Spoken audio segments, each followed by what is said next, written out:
Sitting right now at a Category 4, the deadly and devastating Hurricane Beryl is just the start of what will likely be a very dangerous hurricane season over the Atlantic Ocean.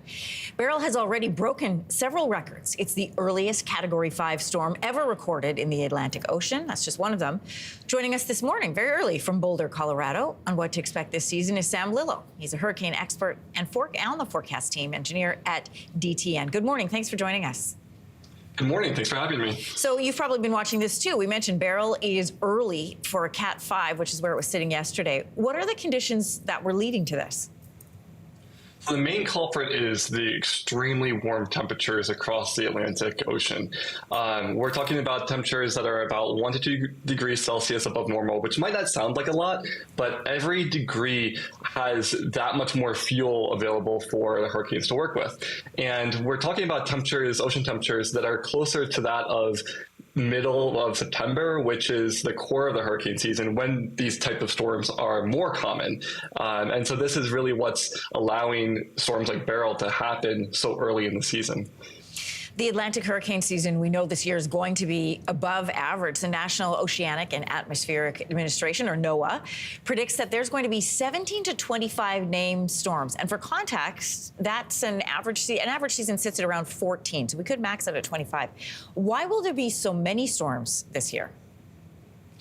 So the warm ocean temperatures are actually nothing new as of the last few years. Last year, we were practically just as warm. One of the big differences, though, is last year we had El Nino in the Eastern Pacific, which was causing a little bit of higher wind shear across the Atlantic, which would suppress some of our storm activity. Now, we would have windows where we could have some of these larger storms develop, like we had Idalia and Hurricane Lee last year, which were two significant storms. However, otherwise, activity was kind of suppressed. This year, El Nino has faded. We have La Nina developing in the Pacific, and wind shear is now suppressed across the Atlantic, and that's allowing several more storms to develop. So not only can we expect stronger storms, but more of them.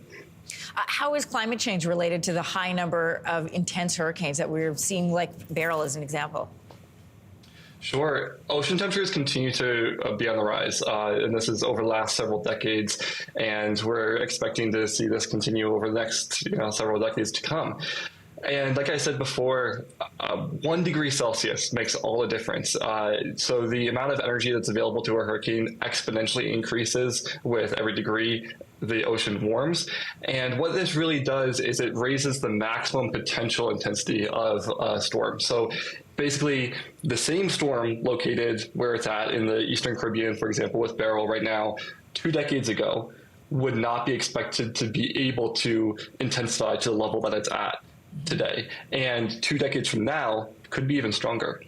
So, Sam, if I'm understanding correctly, we're going to see not only more storms, but the intensity of those storms will also be increased. So for people who live along coastal regions that are used to, preparing for a storm, they're going to have to make different preparations. Absolutely. And this is where the ability to forecast some of these rapid intensification events becomes so crucial, because every day of lead time is so important for coastal communities. The other big climate change related factor is sea level rise. And so as we expect ocean levels to rise along these coastal communities, we expect bigger impacts from storm surge and large waves that come along with these storms. Boy, that is bad news for people who are still recovering from the storm season from last year. And that brings me to my next question, which is, we've been watching weather events over the last few years, whether it's fire or winter storms or hurricanes, and we've watched them increase not only in their intensity, but there's been a time shift. They're happening earlier, they're going longer. Can we expect that to be the pattern now for hurricanes? Absolutely. And I think, so we were expecting that with this season. We were expecting an earlier start to the season. And we actually, we didn't get our first storm until maybe a little bit later than some might have expected, given all of the hype leading up to the season. However, when we talk about an early start to the season, this is what we're really talking about, Hurricane Beryl. We're talking about the ability for a storm to move into a region that is less likely to get, intensification up to Category 4, Category 5, and still get that rapid intensification happening outside of the normal period that we would expect otherwise. And that's all because of those extremely warm ocean temperatures. So it's going to start sooner There's going to be more of them, and they're going to be more intense as we head into this season. Sam, thanks for joining us this morning, and we appreciate you getting up so early. Of course. Well, looking forward to the holiday tomorrow. Oh, yeah, right. Happy 4th of July. Thanks. Take care. Thanks for having me. Hey, thanks for watching. If you liked this, be sure to subscribe here, or you can check out more Your Morning videos right here.